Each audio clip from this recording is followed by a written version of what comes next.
टुङ गरेर खायो कि फोन नलागेको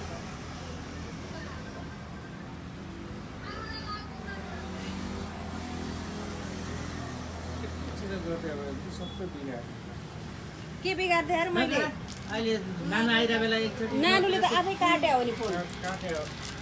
अब कसैले सिकाउँदैन, अब आफै जान्नुपर्छ यो गरेर सम्झेर।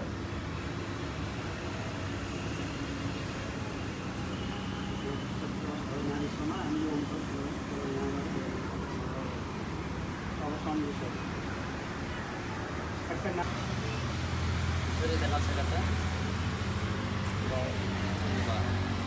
हो त्यो समाउनु न दिदी हात त्यो राखी समाउनु